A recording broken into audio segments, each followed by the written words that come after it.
ছাত্ৰ-ছাত্ৰীসকল এই পেপাৰ চাইবলৈ সকলোকে স্বাগতম জনাইছো। আজি আমি ডিছকাছ কৰিম আমাৰ যিটো অলৰেডি চেপ্টাৰ ষ্টাৰ্ট কৰিছো ক্লাছ 12 ফিজিক্সৰ chapter 1 electric charges and fields তাৰে পাৰ্ট 3 ওকে তো আমাৰ চেনেলত অলৰেডি পাৰ্ট 1 আৰু পাৰ্ট 2 টো আপলোড কৰা হৈ গৈছে। আশা কৰিছো তোমালোকে সেই ভিডিঅ'খিনি চাইছা আৰু ভালদৰে বুজি পাইছা। ঠিক আছে, আহা যদি পাৰ্ট 3 টো ডিছকাছ কৰি লওঁ। তো আজি পাৰ্ট 3 টোত আমাৰ এটা ইম্পৰ্টেণ্ট টপিক লোৱা হৈছে, সেইটো হৈছে কুলম্বছ ল। তো Coulomb's law is very very important for class 12 board exam. Okay, তো ইয়াৰ পৰা কি হয়, কেতিয়াবা নিউমেৰিকেলো দিয়ে, কেতিয়াবা ইয়াৰ ষ্টেটমেণ্টটো লিখিব দিয়ে, কেতিয়াবা কুলম্বছ লটো ভেক্টৰ ফৰ্মত লিখিব দিয়ে। ঠিক আছে, আৰু ইয়াৰ ভিতৰত বহুত সৰু সৰু কুৱেশ্যনছ থাকে। তো আজি আমি ভেক্টৰ ফৰ্মটো ডিছকাছ নকৰোঁ, আজি জাষ্ট চিম্পলি আমি কুলম্বছ লটো ডিছকাছ কৰিম উইথ এ নিউমেৰিকেলছ। ওকে, আৰু তাৰ যিবিলাক সৰু সৰু কুৱেশ্যনছ আছে আমি সেইবিলাকো আমি চাম আজি। ঠিক আছে, মেইন থিং ইজ আমি ডাইৰেক্টলি কুৱেশ্যন ডিছকাছ নকৰোঁ, যে কোনটো পইণ্টৰ পৰা কুৱেশ্যন আহিব পাৰে আমি সেই বস্তুখিনি ডিছকাছ কৰিম। ঠিক আছে, এই টপিকটো ষ্টাৰ্ট কৰাৰ আগতে আমি কেইটামান ইম্পৰ্টেণ্ট কথা ডিছকাছ কৰি লওঁ। তো যিটো অলৰেডি আমাৰ পাৰ্ট 1 আৰু পাৰ্ট 2 ডিছকাছন কৰা হৈ গৈছিলে। ঠিক আছে, তো সেইকেইটা আছিলে কি, ইলেক্ট্ৰিক চাৰ্জটো কি হয়, ইলেক্ট্ৰিক চাৰ্জৰ টাইপবিলাক কি টাইপৰ ইলেক্ট্ৰিক চাৰ্জ থাকিব পাৰে। ঠিক আছে, তো ইয়াৰ বেছিক প্ৰপাৰ্টিজ বিলাক কি হয়, চ' অলৰেডি আমাৰ পাৰ্ট 1 আৰু পাৰ্ট 2 ডিছকাছন কৰিছো। ঠিক আছে, যদিও এতিয়াও যদি তোমালোকে সেই ভিডিঅ'খিনি চোৱা নাই পাৰ্ট 1 আৰু পাৰ্ট 2 টো, তো অতি সোনকালে তোমালোকে সেইখিনি চাই ল'বা আৰু আশা কৰিম যে সেই ভিডিঅ'খিনি তোমালোকে ভালকৈ বুজিও পাবা। ঠিক আছে, ফাৰ্ষ্ট জানিব লাগিব কুলম্বছ ল ডিছকাছন কৰাৰ আগতে যে চাৰ্জৰ মাজত কি ফৰ্চ থাকিব পাৰে। ঠিক আছে, চ' যদি আমি দুটা চাৰ্জ লওঁ plus q and minus q, ইহঁতৰ মাজত কি হয়, এইকেইটা কি হয় আমাৰ আনলাইক চাৰ্জ। তো আনলাইক চাৰ্জবিলাক সদায় কি হয়, ৰিপালচন এট্ৰাকচন হয়। ঠিক আছে, যদি আমাৰ চাৰ্জকেইটা যদি কি হয় বেলেগ বেলেগ হয়, এটা যদি পজিটিভ হয় এটা যদি নিগেটিভ হয়, সিহঁতৰ মাজত সদায় কি হ'ব, এট্ৰাকচন থাকিব। ঠিক আছে, যদি চাৰ্জকেইটা যদি কি হয় পজিটিভ হয় দুটা চাৰ্জ, অৰ দুটা চাৰ্জ যদি নিগেটিভ হয়, ঠিক আছে, তো সিহঁতৰ মাজত কি হ'ব, সদায় ৰিপালচন হ'ব। ওকে, তাৰ মানে কি বুজি পালো, যে যদি আমাৰ লাইক চাৰ্জেছ হয় তেতিয়াহ'লে কি হ'ব, সিহঁতৰ মাজত ৰিপালচন হ'ব, আৰু যদি সিহঁতৰ যদি চাৰ্জ কেইটা যদি আনলাইক চাৰ্জেছ হয় তেতিয়াহ'লে সিহঁতৰ মাজত কি থাকিব, এট্ৰাকচন থাকিব। ঠিক আছে, তো আল্টিমেটলি আমি গম পাই গ'লো যে যদি আমাৰ ডিফাৰেণ্ট চাৰ্জ থাকে সিহঁতৰ মাজত এট্ৰাকটিভ ফৰ্চ এটা থাকিব, আৰু যদি সিহঁতৰ যদি ছেম চাৰ্জেছ হয়, মানে পজিটিভ যদি পজিটিভ হয়, পজিটিভ বা নিগেটিভ হ'লে সিহঁতৰ মাজত কি থাকিব, এটা ৰিপালচিভ ফৰ্চ থাকিব। ওকে, আমি এইখিনিৰে গম পালো, আৰু এইখিনি আমি অলৰেডি আগতে ডিছকাছো কৰিছিলো যে same charge like charges repel and unlike charges attract. Okay, তো আমি এটা বস্তু ডিছকাছন কৰা নাছিলো যে যদি সিহঁতৰ মাজত যদি এট্ৰাকটিভ ফৰ্চ বা ৰিপালচিভ ফৰ্চ থাকে তেতিয়াহ'লে সেই ফৰ্চটোৰ এমাউণ্টটো কিমান হয়। ওকে, তো আমি অলৰেডি জানো যে নিউটনৰ গতিবিদ্যা কি আছিলে, যে ফাৰ্ষ্ট লটো কি আছিলে, যদি এটা অবজেক্ট যদি আমি এক্সটেন্ডেড কোনো ফৰ্চ নিদিওঁ, যদি সেই অবজেক্টটো যদি ৰখি থাকে তো ৰখি থাকিব, আৰু যদি গৈ থাকে গৈ থাকিব। ঠিক আছে, সেইটো আমাৰ ফাৰ্ষ্ট ল আছিলে। তো ফাৰ্ষ্ট লটো কি ক'লে, যে যদি এটা অবজেক্টৰ ওপৰত আমি যদি কি কৰো এক্সটেন্ডেড ফৰ্চ দিওঁ, ফৰ্চ দিয়াৰ পিছত সেই অবজেক্টটোৰ কি হয়, ইনাৰ্চিয়াটো চেঞ্জ হৈ যায়। আমি মানে আল্টিমেটলি কি বুজি পাওঁ, যে যদি আমি ফৰ্চ এপ্লাই কৰো আমি তাৰ এটা অবজেক্টটো কি কৰিব পাৰো, ইনাৰ্চিয়াটো চেঞ্জ কৰিব পাৰো। ঠিক আছে, চ' অলৰেডি জানা তোমালোকে ইনাৰ্চিয়া মানে কি, ফাৰ্ষ্ট ইয়াৰত পঢ়ি আহিছা। ঠিক আছে, আজি আমি সেইটো বিষয়ে ক'ব নাযাওঁ, জাষ্ট মই এইটো কথা মই এইকাৰণে আনিছো ইয়াতে, যে আমি ফাৰ্ষ্টত আমি কেতিয়া গম নাপাওঁ যে আমাক কিমান এমাউণ্টৰ ফৰ্চ এপ্লাই কৰিলে এটা অবজেক্ট কি কৰিব, ইনাৰ্চিয়া ব্ৰেক কৰিব। ঠিক আছে, কিন্তু সেই বস্তুটো কোনে দিলে, ছেকেণ্ড ল দিলে। ছেকেণ্ড লৰ পৰা আমাৰ ৰিজাল্টটো কি আহে, যে F is equal to M A. তাৰ মানে আমি কি বুজি পাওঁ, যে আমি এটা অবজেক্ট যদি ফৰ্চ দিওঁ তে কিমান এমাউণ্টৰ ফৰ্চ দিব লাগিব, বা আমি আল্টিমেটলি কি হয়, আমি ইউজিং ছেকেণ্ড ল বা from second law we can measure the amount of force. আমি এটা অবজেক্টত যিখিনি ফৰ্চ দিওঁ সেই ফৰ্চখিনি কিমান ফৰ্চ দিছো সেই বস্তু আমি মেজাৰ কৰিব পাৰো। ঠিক আছে, চিমিলাৰলি কুলম্বছ লটো কি হয়, আমি অলৰেডি গম পালো যে লাইক চাৰ্জৰ মাজত কি থাকে, ৰিপালচিভ ফৰ্চ থাকে, আৰু আনলাইক চাৰ্জৰ মাজত কি থাকে, এট্ৰাকটিভ ফৰ্চ থাকে। কিন্তু সেই ফৰ্চটোৰ এমাউণ্টটো কিমান হয়। ওকে, এই ফৰ্চটোৰ এমাউণ্টটো আমি কেতিয়া ভাবি চাইছো নে, যে ফৰ্চটোৰ এমাউণ্টটো কিমান হয়। তো সেই ফৰ্চটো যদি এমাউণ্টটো যদি আমি মেজাৰ কৰিব লগা হয়, then we have to study Coulomb's law. তো যিটো কুলমে যিটো ওলাইছিলে, যে কুলমে কি কৰিছিলে, যে দুটা চাৰ্জৰ মাজৰ কিমান এমাউণ্টৰ এট্ৰাকটিভ বা ৰিপালচিভ ফৰ্চ থাকিব পাৰে। ওকে, চ' ইয়াত আমাৰ কি আছিলে, ইয়াত ডেফিনেশ্যন এটা আছে, আৰু তাৰ সেই ডেফিনেশ্যন এটা পাৰ্টিকুলাৰ মেথমেটিকেল ইকুৱেশ্যন এটা আছে। ঠিক আছে, তো চাই লওঁ ফাৰ্ষ্ট কুলমে কি কৈছিলে, কুলমে কৈছিলে যে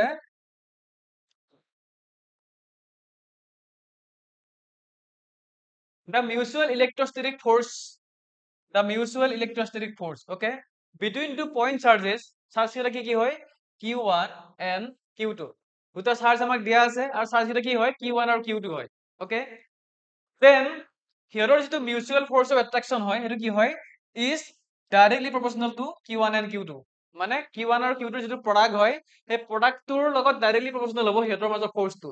ঠিক আছে, আৰু ছেকেণ্ডটো কি দিছে, চোৱা ছেকেণ্ডটো দিছে inversely proportional to the square of the distance r, মানে সিহঁতৰ যিটো চেপাৰেটিং ডিষ্টেন্স থাকিব মানে চাৰ্জ যদি থাকে তাত সেই দুটা চাৰ্জৰ মাজত যদি ছেপাৰেটিং ডিষ্টেন্স থাকিব সেই ডিষ্টেন্সটোৰ যিটো স্কুৱেৰ হ'ব সেই স্কুৱেৰটো আমি ইনভাৰ্চ কৰিলে তাৰ কি হ'ব ইয়াৰ লগত প্ৰপৰ্চনেল হ'ব মানে আল্টিমেটলি যিটো ফ'ৰ্চ থাকিব সিহঁতৰ মাজত সেই ফ'ৰ্চটো কি হয় সিহঁতৰ ডিষ্টেন্সৰ স্কুৱেৰৰ কি হয় ইনভাৰ্চলি প্ৰপৰ্চনেল হয় আল্টিমেটলি আমি যদি ডাইগ্ৰামৰ হাত চাব লগা হয় সেইটো কেনেকুৱা হ'ব চাবা ধৰা হলে আমাৰ চাৰ্জ কেইটা কি আছিলে চাৰ্জ কেইটা আছিলে Q1 আৰু Q2 অ'কে চাৰ্জ কেইটা আছিলে Q1 আৰু Q2 আৰু সিহঁতৰ ছেপাৰেশ্যন ডিষ্টেন্সটো কিমান হয় they are separated by a distance r okay দুটা চাৰ্জ দিয়া আছিলে আৰু সিহঁতৰ ছেপাৰেট ডিষ্টেন্সটো কিমান হয় r হয় okay তো যদি আমি এই যিটো আমাৰ ষ্টেটমেন্ট দিয়া আছে যদি এই ষ্টেটমেন্টটো যদি আমি মেথমেটিক্সত আমি কনভাৰ্ট কৰিব লগা হয় তেতিয়াহ'লে কেনেকৈ লিখিম চাবা যে আমি চাবা mutual electrostatic force of এট্ৰাকচন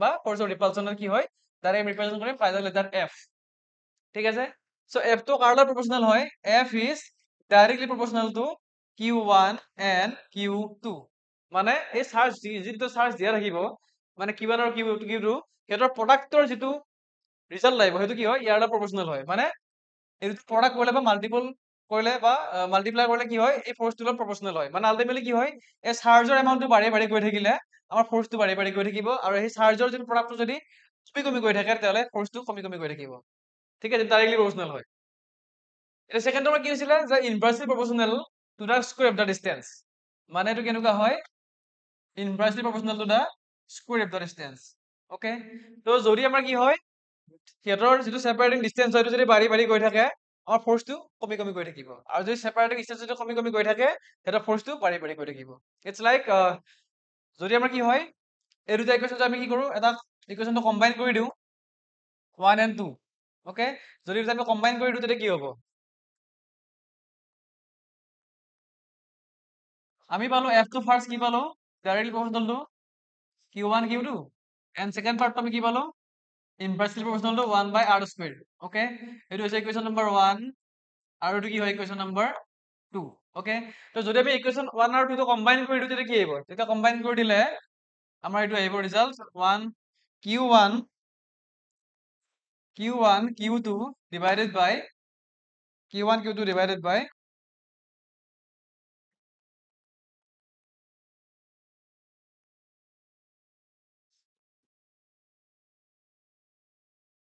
Q1 Q2 divided by r squared okay তো আমি অলরেডি জানো যদি দুটা আমাৰ কি থাকে ভেৰিয়েবল থাকে আছে like this x is directly proportional to y যদি আমি এটো হয় অলরেডি তোমালোকে জানাই তথাপি এবাৰ কৈ দিছো মই যদি মই এই প্ৰপোজেল চাৰ্টটো যদি কি কৰো বাই এন ইকুৱেল চিন আমি ৰিপ্লেস কৰো যদি এডাল যদি তাক যদি ইকুৱেল বা সমান চিন আছে তাক যদি আমি ৰিপ্লেস কৰি দিও তেতিয়াহ'লে কি এটা কনস্ট্যান্ট এটা আহে ঠিক আছে তো চাবা এটো যদি মই ৰিপ্লেস কৰোতে কি হ'ব আমাৰ ৰিজাল্টটো x is equal to ky তাৰ মানে k টো কি এটা কনস্ট্যান্ট হয় কিন্তু কনস্ট্যান্টটো কিহৰ কাৰণে আহিলে due to the replacement of this sign এই সাইনটো ৰিপ্লেস কৰাৰ কাৰণে আমাৰ কনস্ট্যান্টটো আহিল ঠিক আছে তো সেম থিং ইয়াতো আমাৰ আহিব ওকে তো ইয়াত যদি আমি ৰিপ্লেস কৰি দিও বাই এন ইকুৱেল চিন তেতিয়া আমাৰ কি আহিব f is equal to k q1 q2 divided by r squared okay এইখিনি আমি বুজি পালো অলৰেডি এবাৰ নেক্সট পাৰ্টটো আহিব যদি মই এফালে চাও ইয়াৰ পৰা আমি এফালে চাইছো ওকে সো ইয়াত কি হয়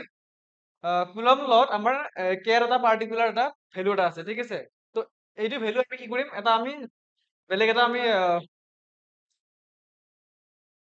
এইখিনি কাটি দিবা আকৌ স্টাৰ্ট কৰিব এখানে ঠিক আছে তো ইয়াত আমাৰ কি হয় কে টো আমি অলৰেডি পাই গলো তো কে টো আমি কেনেকৈ লিখো in terms of in Coulomb's law আমি কে টো লিখো এনেকে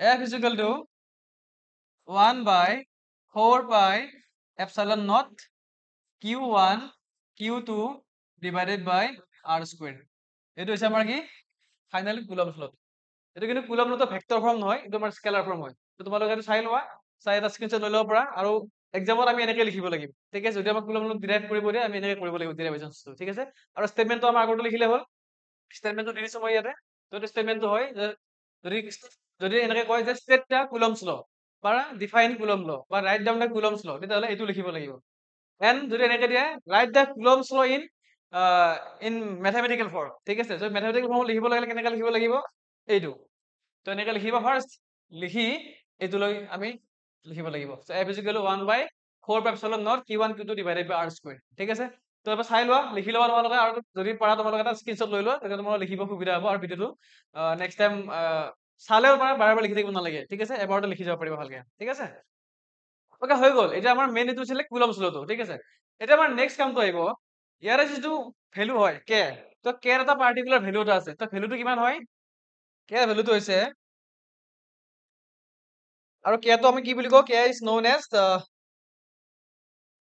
ইলেক্ট্ৰষ্টেটিক ফ'ৰ্চ কনষ্টেণ্ট, ওকে, কেৰ নামটো কি হয়, ইলেক্ট্ৰষ্টেটিক ফ'ৰ্চ কনষ্টেণ্ট, আৰু তাৰ ভেলুটো হৈছে কে ইজ ইকুৱেল টু, অলৰেডি আমি এইখিনি লিখিলো, কে মানে কিমান পাওঁ আমি, কে ইজ ইকুৱেল টু আমি লিখিব পাৰো 1/4π0, ওকে, দেন ইয়াৰ ভেলুটো কিমান হয়, ইয়াৰ ভেলুটো হয়, এইটো মনত ৰাখিব লাগিব, বিকজ এই ভেলুটো আমি কি কৰিব লাগিব, যেতিয়া আমি নিউমেৰিকেল কৰিম, নিউমেৰিকেলত আমাৰ এই বস্তুটো ইউজ কৰি থাকিব লাগিব, চ' এইটো it is better to remember, ত' এইটো মনত ৰাখি যোৱাটো বেছি বেটাৰ হয়, ঠিক আছে, কাৰণ এক্সামত এইটো কেতিয়াবা নিদিব পাৰে, ঠিক আছে, জেনেৰেলি নিদিয়ে, কিন্তু নিজে আমি মনত ৰাখি এই নিউমেৰিকেল আহিলে আমি নিজে মনত ৰাখি এই চলবিলাক কৰিব লাগিব, ঠিক আছে। ত' K is equal to 1/4π0 is equal to কিমান হয়, 9 into 10⁹, ইউনিটটো কিমান আহিব, ইউনিটটো আহিব নিউটন মিটাৰ স্কুৱেৰ কুলম -2, এইটো হৈছে কেৰ ভেলুটো, okay, this is the value of K, okay, এইটো মনত ৰাখিলে হ'ল, ওকে। তো ইয়াৰ এতিয়া চাবা, ইয়াৰ ইম্পৰ্টেণ্ট পাৰ্টটো হৈছে নেক্সট, এইখিনি হৈ গ'ল, আমাৰ কুলম্বছ ল পাই গ'লো, এতিয়া হ'ব, আমি অলৰেডি পালো যে F is equal to 1/4πε0 Q1 Q2 divided by R square পাই গ'লো, ওকে। তো ইয়াৰে F টো আমি জানো অলৰেডি ফ'ৰ্চ হয়, Q1 Q2 কেইটা কি চাৰ্জ হয়, আৰু R টো কি হয়, distance between the two charges, বা separating distance between the two charges, okay. এতিয়া ইয়াত চোৱা 1/4πε0, এই টাৰ্মটো চোৱা 1/4πε0, ইয়াৰে যিটো 4 যিটো কনষ্টেন্ট হয়, কিন্তু এই এপচিলনটোৰ নামটো কি হয়, ঠিক আছে, ইয়াৰ নামটো কি হয়, this is permittivity of free space, ঠিক আছে, পাৰমিটিভিটি অফ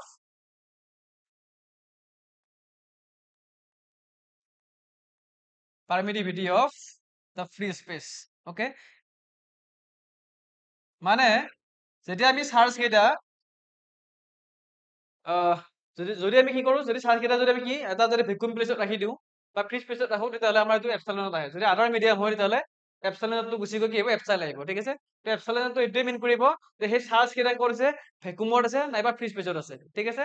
তো এতিয়া আমি নেক্সট চাব লাগিব এই এপচিলনটোৰ এছআই ইউনিট আৰু ডাইমেনশ্যনটো কি হয়, বিকজ এই এছআই ইউনিটটো, ইয়াৰ এছআই ইউনিটটো বা ডাইমেনশ্যনটো এক্সামত সুধি থকা দেখা যায়, ঠিক আছে।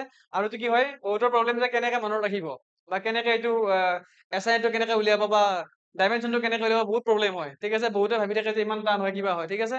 তো আল্টিমেটলি একদম ইজি ৱে এটা আছে, যদি মই মনত আজি মই কেনেকে কৰিব লাগে, একদম মুখস্থ নকৰাকে এবাৰ বুজি পালে তুমি তোমালোকে কি কৰিব পাৰা, এক্সামত যেনে মানে যি এক্সামত এনেকুৱা লিখিব পাৰিবা, ঠিক আছে। মই ট্ৰিকটো শিকাই দিম, জাষ্ট তোমালোকে চাই থাকিলে হ'ব, ঠিক আছে। ওকে, সো আমি স্টার্ট করি এবার কি SI units and dimension. First আমি কি চাম, পারমিটিভিটির আমি কি চাম, প্রথমতে এসআই ইউনিট চাম, তাৰপিছত আমি ডাইমেনশন চাম, ঠিক আছে। তো এটা বস্তু সদায় মনত ৰাখিবা, এসআই ইউনিট আৰু ডাইমেনশন ওলাবৰ কাৰণে সদায় আমি কি কৰিব লাগিব, এটা মেথমেটিকেল ইকুৱেশ্যন মনত ৰাখিব লাগিব, যিটো মেথমেটিকেল ইকুৱেশ্যন সেই টাৰ্মটো বা সেই পেৰামিটাৰৰ লগত ৰিলেটেড হয়। যদি আমাক কয় যে পাৰমিটিভিটি অফ ফ্ৰী স্পেচৰ এসআই ইউনিট বা ডাইমেনশনটো লাগে, তেতিয়া আমি কোনটো ফৰ্মুলা এপ্লাই কৰিব পাৰো, we can use the formula Coulomb's law. Coulomb's লৰ যিটো ফৰ্মুলা হয় বা যিটো মেথমেটিকেল ইকুৱেশ্যন হয়, সেইটোতো আমি এপ্লাই কৰিব পাৰো, ঠিক আছে। তো সেইটো ইকুৱেশ্যন মনত ৰাখিলেই হ'ল, আৰু সেইটো ইকুৱেশ্যন যদি মনত ৰাখিব পাৰিছা, তেতিয়াহ'লে কি হয়, এসআই ইউনিট ডাইমেনশনটো 1 ছেকেণ্ডৰ কাম হয়, ঠিক আছে। প্ৰথমতে শিকাওঁতে 1 ছেকেণ্ড নালাগে, 1 ছেকেণ্ডৰ বেছি লাগিব, বাট যেতিয়া তুমি প্ৰেক্টিচ কৰিবা, তেতিয়া তুমি মনত ৰাখিবা, তো 1 ছেকেণ্ডত হৈ যাব, ঠিক আছে। তো ফাৰ্ষ্ট চাবা, আমি ফাৰ্ষ্ট কুলম্বছ লটো লিখি লৈছো, ঠিক আছে। কুলম্বছ লটো কি হয়, mathematical equation to F is equal to 1/4πε0, okay, so Q1 Q2 divided by R square, okay, so যেহেতু আমার কার লাগে ডাইমেনশন বা কার অ্যাসাইনমেন্ট বা ডাইমেনশনটো কার লাগিব, আমার লাগিব এপসাইলন নটৰ, ঠিক আছে। তো এপসাইলন যদি আমাৰ অ্যাসাইনমেন্ট লাগিব, ডাইমেনশন লাগিব, তাহলে কি কৰিব লাগিব, এই এপসাইলন নটটো কি কৰিব লাগিব, সেপাৰেট কৰিব লাগিব বা লেফট সাইডে লৈ যাব লাগিব, যাতে কি কৰিব পাৰো বাকিখিনিক আমি এছাইড ৰাখি দিওঁ, মানে যে আমাৰ বস্তুটো সিম্পল হৈ যাব, যে অতি সহজতে আমি উলিয়াব পাৰিম এছাইড আৰু ডাইমেনশনটো, ঠিক আছে। তো ফাৰ্স্ট আমি কি কৰো, আৰু এটা বস্তু ইম্পৰ্টেন্ট, আমাৰ যিটো ইয়াত টাৰ্ম আছে ন, এই টাৰ্মটো যে আছে 4π, এই 4π টো কি হয়, এটা কনস্ট্যান্ট কোয়ান্টিটি হয়, ওকে। সো এই ইয়াৰ কোনো ডাইমেনশন নাথাকে, ডাইমেনশনলেস কোয়ান্টিটি হয় এইটো, ঠিক আছে, ইয়াৰ ডাইমেনশন নাথাকে, তো সেইকাৰণে কি কৰিম এতিয়া আমি নেক্সট ষ্টেপত আমি এইটো ড্ৰপ কৰি দিম, আমাক নালাগে এইটো, ঠিক আছে। ওকে, দেন আমি কি কৰিম চাবা, এইটো আমি ছেপাৰেট কৰি দিওঁ। ছেপাৰেট কৰিলে কিমান আহিব, এইফালে আহিব এপচাইলন নট।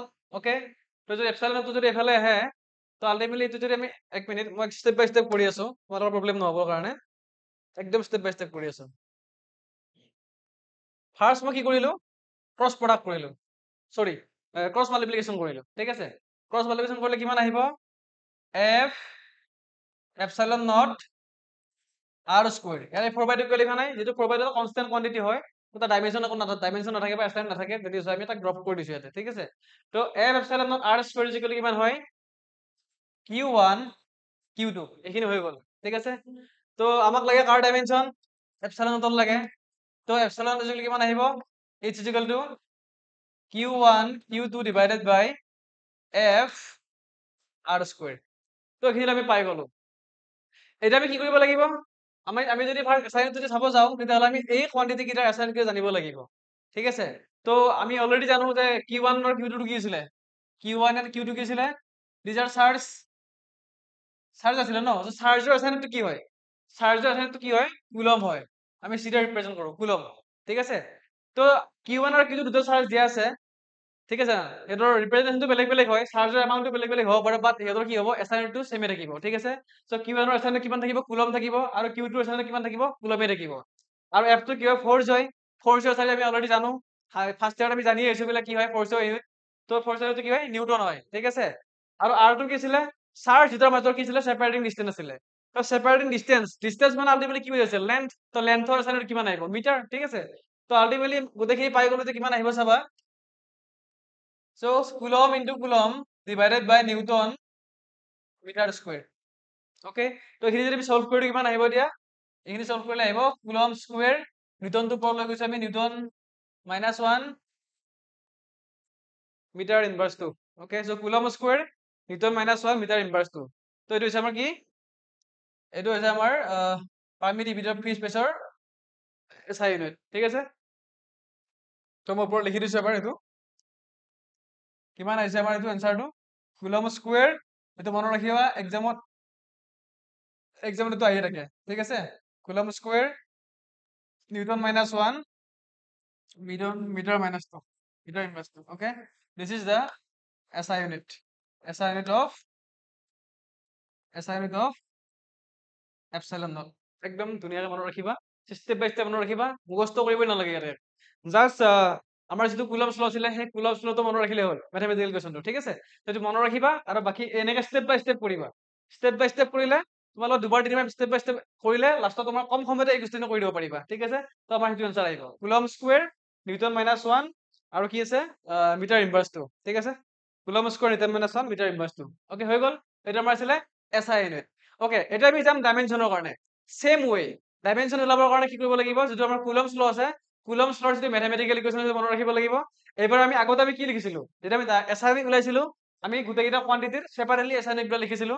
যেতিয়া আমি ডাইমেনশ্যন ওলাব যাম, ডাইমেনশ্যন ওলাব গ'লে কি হ'ব লাগিব, গোটেইকেইটা কোৱান্টিটিৰ ছেপাৰেটলি ডাইমেনশ্যন কেইটা লিখিব লাগিব, আৰু লিখি আমি কি কৰিব লাগিব, সেইকেইটা চিম্পলিফাই কৰাৰ পিছত যিটো আমাৰ ৰিজাল্টেণ্ট আমাৰ ডাইমেনশ্যন আহিব, বা তোমাৰ যিটো ৰিজাল্ট ডাইমেনশ্যন আহিব, সেইটো আমাৰ কি হ'ব, এপচাইলন নটৰ পৰা পাৰ মিলিমিটাৰ ফ্ৰী স্পেচৰ কি হ'ব, ডাইমেনশ্যন হ'ব, ঠিক আছে। আচলতে আমি চাই লওঁ কেনেকে আমি ডাইমেনশ্যনটো উলিয়াই লওঁ। তো এইটো বস্তু স্ক্ৰীনশ্বট এটা লৈ ল'বা, তোমালোকে ভালদৰে প্ৰেক্টিচ কৰিব পাৰিবা চাই লৈ, ঠিক আছে। ওকে, এবাৰ আমি চাম ডাইমেনশ্যনটো, ঠিক আছে। ডাইমেনশ্যন, সো ফাৰ্স্ট আমাৰ ইকুৱেশ্যনটো লিখি লোৱা। ইকুৱেশ্যনটো আমাৰ কি আছিলে, f is equal to 1/4 Q1 Q2 divided by R squared। Okay, তো ইয়াৰ পৰা যদি মই সেপাৰেট কৰো, সেম ৱে সেপাৰেট কৰি লোৱা, এপসাইলন নট f 4/2 মই ড্ৰপ কৰি দিছো, বিকজ কনস্ট্যান্ট কোৱান্টিটি হয় আৰু এইটো ডাইমেনশনলেস কোৱান্টিটি হয়, ঠিক আছে। তো এপসাইলন নট f আৰু R স্কয়াৰ এফালে আহি গ'ল, আৰু এফালে কি থাকি গ'ল, Q1 আৰু Q2 থাকি গ'ল, ঠিক আছে। দেন আমাক লাগে কাৰ ডাইমেনশন, আমাৰ ডাইমেনশন লাগে আমাৰ এপসাইলন নটৰ। সো আমি এফালে কি কৰিলো, Q1 আৰু Q2 এফালে লৈ আহিলো, আৰু এফালে কি কৰিলো, f R স্কয়াৰ লৈ আহিলো। ওকে, তো হৈ গ'ল এইখিনি, এইখিনি আমাৰ বেসিক স্টেপ। নেক্সট আমি যাম ডাইমেনশনৰ কাৰণে। ফাৰ্স্ট আমি জানিব লাগিব চাৰ্জৰ ডাইমেনশনটো কি হয়, চাৰ্জৰ ডাইমেনশন কেনেকৈ উলিয়ায়। তো চাৰ্জৰ ডাইমেনশন ওলাবৰ কাৰণে এটা ইকুৱেশ্যন আছে, যিটো আমি কি কওঁ, যিটো আমাৰ কাৰেণ্টৰ যিটো ডেফিনেশ্যন হয়, এটা flow of charge, is equal two কি হয় কাৰেণ্ট হয়। তো সেই ইকুৱেশ্যনটো মনত ৰাখিলে হ'ল। যদি আমি যিটো মই কথা ক'লো যে ৰেট অফ ফ্ল' অফ চাৰ্জ, সেইটো কি হয় যদি সেইটো মেথমেটিক্সত লিখিব লগা হয় কেনেকুৱা হ'ব এইটো I is equal to Q by T হ'ব। ওকে, তো I is equal to Q by T হ'লে কিউ ইজ ইকুৱেল টু কিমান আহিব? কিউ ইজ ইকুৱেল টু আহিব আই টি। আইটো কি হয় কাৰেণ্ট হয়, কাৰেণ্টৰ কাৰণে ডাইমেনশ্যন কিমান হয় এইবিলাক মই শিকাব নালাগে, যিটো অলৰেডি তোমালোকে ফাৰ্ষ্ট ইয়াৰ পঢ়ি আহিছা। 7টা ডাইমেনশ্যন আছিলে, ঠিক আছে, আৰু বাকী সেই 7টাৰ যিমান ডাইমেনশ্যন পাই পেলাই কি হয় ডিৰাইভ ডাইমেনশ্যন হয়, আৰু 7টা ডাইমেনশ্যন যদি মনত ৰাখো গোটেইখিনি ডাইমেনশ্যন আমি অট'মেটিকলি ওলাই ল'ব পাৰো, ঠিক আছে, যদি আমি মেথমেটিকেল ইকুৱেশ্যন বিলাক জানো ভালকে, ঠিক আছে। তো এইটো মেথমেটিকেল ইকুৱেশ্যনটো এইটো হয়। তো Q is equal to I T, I কাৰণে কি হয় কাৰেণ্ট, কাৰেণ্টৰ কাৰণে এম্পিয়াৰ আহিব, আৰু টাইমৰ কাৰণে কি আহিব টি আহিব, ঠিক আছে।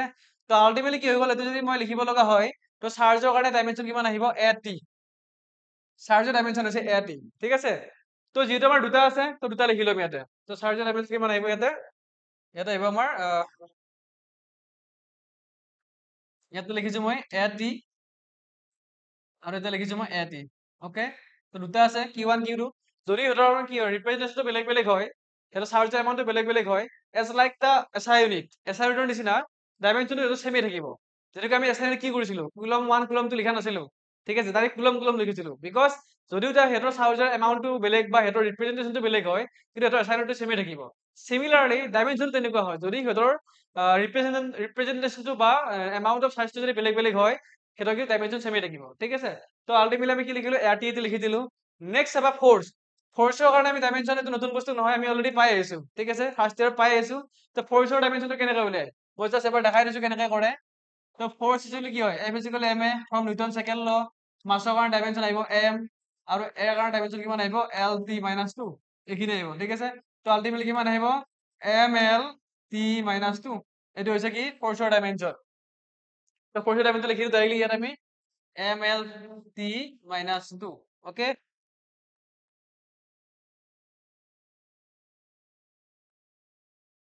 ওকে, এতিয়া আমি ইয়াৰ পৰা কন্টিনিউ কৰিম, এইফালে আহিব, ঠিক আছে।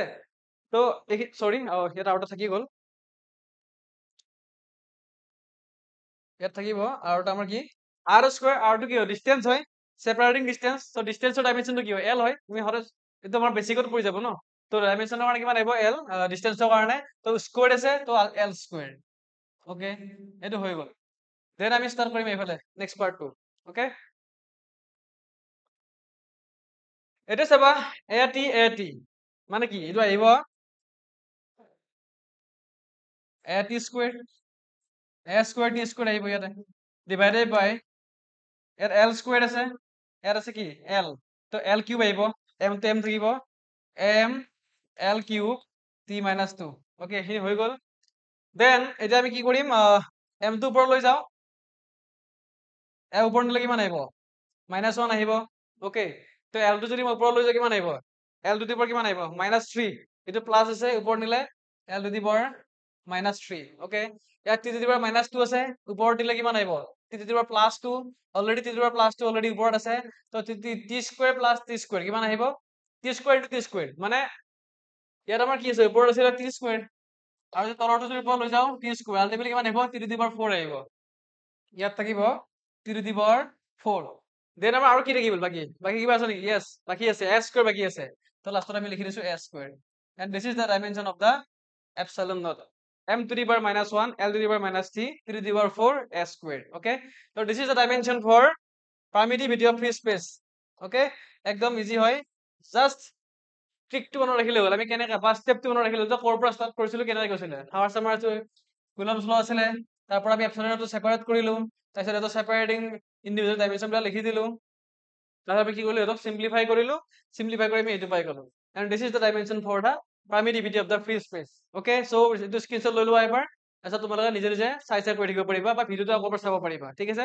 যদি স্ক্ৰীনশ্বটটো যদি এতিয়া লৈ থৈ দিয়া তেতিয়াহ'লে এবাৰ লিখিলে হৈ যাব, বাকী নেক্সট টাইম তুমি চাই চাই গ'লে হ'ল বা ৰিভাইজ কৰিলে হ'ল, ঠিক আছে। একদম ইজি হয়, জাষ্ট তোমালোকে এইখিনি ষ্টেপ কেইটা মনত ৰাখিলে হ'ল, মানে আল্টিমেটলি এছআই ইউনিট কি বুলি কয় এইটো কি আছিলে এছআই ইউনিট আৰু ডাইমেনশ্যনৰ কাৰণে আমাৰ প্ৰচেছটো ছেমে হয়, but in case of SI unit কি লিখো এছআই ইউনিট কেইটা লিখো ইণ্ডিভিজুৱেল কোৱান্টিটি কেইটাৰ, আৰু ইন কেছ অফ আমাৰ ডাইমেনশ্যন আমি ডাইমেনশ্যন কেইটা লিখো ইণ্ডিভিজুৱেল কোৱান্টিটি কেইটা, আৰু লাষ্টত আমি কি কৰো চিম্প্লিফাই কৰো, চিম্প্লিফাই কৰাৰ পিছত আমাৰ কি হয় ৰিজাল্টত আমাৰ যিটো ৰিকোৱাৰ্ড ডাইমেনশ্যন আছে সেইটো পাই যাওঁ, ঠিক আছে। তো আমাৰ এইখিনি আছিলে ডাইমেনশ্যনৰ কাৰণে, ঠিক আছে। চ' নেক্সট ষ্টেপ, অ'কে, ইয়াত আমাৰ নিউমেৰিকেল কুৱেশ্যন এটা ৰাখিছো, কুলম্বছ লৰ ওপৰত বেছ কৰি, ঠিক আছে? চ' কুৱেশ্যনটো কি হয় চাই ল'বা। Two charged particles having charge 2 into 10 to the power minus 8 coulomb. দুটা চাৰ্জ দি আছে আৰু সেই চাৰ্জ দুটা কি হয়, দুটা চাৰ্জৰ এমাউণ্টটো কিমান হয়, 2 into 10 to the power minus 8 coulomb. দুটাৰে সেম হয়, ঠিক আছে? Each charge joined by an insulating wire of length 1 meter। আৰু সেই চাৰ্জ দুটা কি হৈছে, এটা ইনসুলেটিং ৱায়াৰ। ইনসুলেটিং ৱায়াৰ মানে কি হয়, ইনসুলেটৰ মানে কি হয়, যাৰ মাজেৰে ইলেক্ট্ৰিচিটি কণ্ডাক্ট কৰিব নোৱাৰে, ঠিক আছে? চ' দুটা চাৰ্জ লৈছো আৰু চাৰ্জ কেইটা কি কৰিছো, এডাল আমি ইনসুলেটিং ৱায়াৰ আমি কানেক্ট কৰিছো আৰু সেই ইনসুলেটিং ৱায়াৰডাল লেন্থটো কিমান হয়, 1 মিটাৰ হয়, ঠিক আছে? ত' 1 metre and the system is kept on a smooth horizontal table। এখন টেবুল আছে, তাতে স্মুথ horizontal টেবুল এখন আছে, তাত আমি প্লেচ কৰিছো, okay? Imaginary thing, okay? Find the tension in the string। Tension মানে কি, এইটো মানুহৰ টেনচনৰ কথা কোৱা নাই, আমি যে টেনচন লৈ থাকো সেই টেনচনৰ কথা কোৱা নাই। টেনচন মানে কি হয়, অলৰেডি ফাৰ্ষ্ট ইয়াৰত পঢ়ি আছিলা টেনচন। তো টেনচন মানে কি আছিলে, ফ'ৰ্চ। টেনচন, টেনচনৰ নাম আছিল কি, ফ'ৰ্চ। তো আল্টিমেটলি কি কৈছে যে দুটা চাৰ্জ আছিলে, সিহঁতৰ মাজত কি কৰিছিলে, এটা কানেক্টিং ৱায়াৰে কি কৰিছিলে, কানেক্টিং ইনসুলেটিং ৱায়াৰে কম্বাইন কৰা আছিলে বা জইন কৰা আছিলে আৰু সিহঁতৰ মাজত কি হৈছে, ফ'ৰ্চটো ওলাব দিছে। টেনচন ওলাব দিছে মানে ফ'ৰ্চ ওলাব দিছে, ঠিক আছে? তো যদি আমাৰ দুটা চাৰ্জ দিয়া থাকে আৰু সিহঁতৰ সেপাৰেশ্যন ডিষ্টেন্স যদি দিয়া থাকে, তো আমাক ফ'ৰ্চটো ওলাব দিছে, তাৰমানে আল্টিমেটলি আমি কি ইউজ কৰিব লাগিব, কুলম্বছ। কুলম্বছ লটো কি আছিলে আমাৰ, কুলম্বছ ল আছিলে কি, F is equal to 1/4 Q1 Q2 divided বাই কি আছিলে, R স্কয়াৰ আছিলে। এতিয়া সিম্পলি এপ্লাই কৰি দিলে হৈ গ'ল, ওকে? সো আমি সলিউশনটো কৰি দিয়া। সলিউশন আমাৰ কি কি দিয়া আছে ইয়াৰ, আমাৰ দিয়া কি কি আছে, Q1 Q2 দুটা চাৰ্জ দিয়া আছিলে আৰু দুটা চাৰ্জৰ কি হয়, ভ্যালুটো সেম হয়, মানে এমাউন্টটো সেম আছে, 10 to the 2 into 10 to the power minus 8 coulomb, okay? And they are connected by or joined by insulating wire of length 1 meter। মানে R2 দিয়া আছে 1 মিটাৰ। মানে বস্তুটো যদি মই ডায়াগ্ৰামৰ সহায়ত চাব যাওঁ, বস্তুটো কেনেকুৱা হয়, এটা চাৰ্জ দি আছে ইয়াত, এটা চাৰ্জ দি আছে ইয়াত, সিহঁতক কি কৰা আছে, কানেকশ্যন কৰা আছে, কি হয়, এটা 1 মিটাৰ ইনসুলেটিং ৱায়াৰেৰে, ঠিক আছে? তো সিহঁতৰ মাজৰ ফ'ৰ্চটো কিমান হৈছে কৰিছে, what is the amount of force. তো আমি অবভিয়াছলি কি কৰিব লাগিব, কুলম্বছ ল এপ্লাই কৰিব লাগিব, ফ'ৰ্চটো লাগে এতিয়া, ঠিক আছে? তো Q1 Q2 আহি গ'ল, R আহি গ'ল। নাও এটা ফৰ্মুলাটো এপ্লাই কৰিম, F is equal to 1/4 Q1 Q2 divided by R squared, okay? তো ভ্যালু এটা পুট কৰিব লাগিব, okay?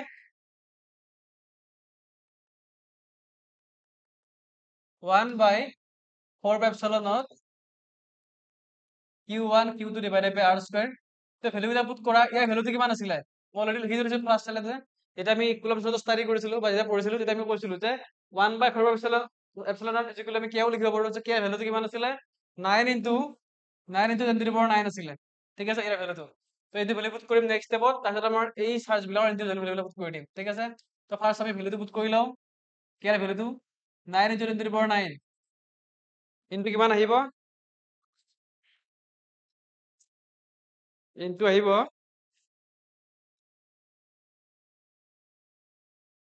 ওকে, এটা আমাৰ হৈ গ'ল। তো নেক্সট আমাৰ আহিব ভ্যালু কেইটা কি আছিলে, চাৰ্জৰ ভ্যালু কেইটা আছিলে 2 into 10 to the power কিমান আছিলে ভ্যালুটো, 2 into 10 to the power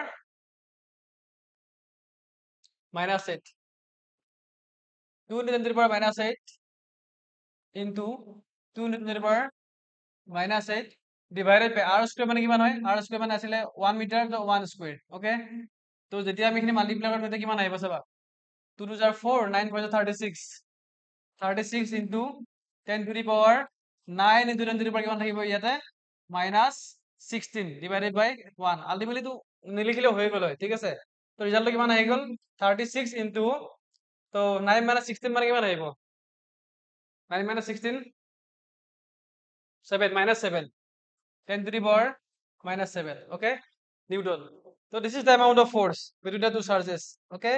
যেটা আমাৰ কন্ডিশন দিয়া আছিলে সেই কন্ডিশনটো যদি আমি চাব যাওঁ তাৰ মাজত যদি ফোৰ্সটো ওলাব লগা হয় আমি ইমানখিনি এমাউন্টৰ ফোর্স পাই থাকিম, ঠিক আছে? কিমান হৈছে আল্টিমেটলি ফোর্সটো 36 into 10 to the power minus 7 Newton.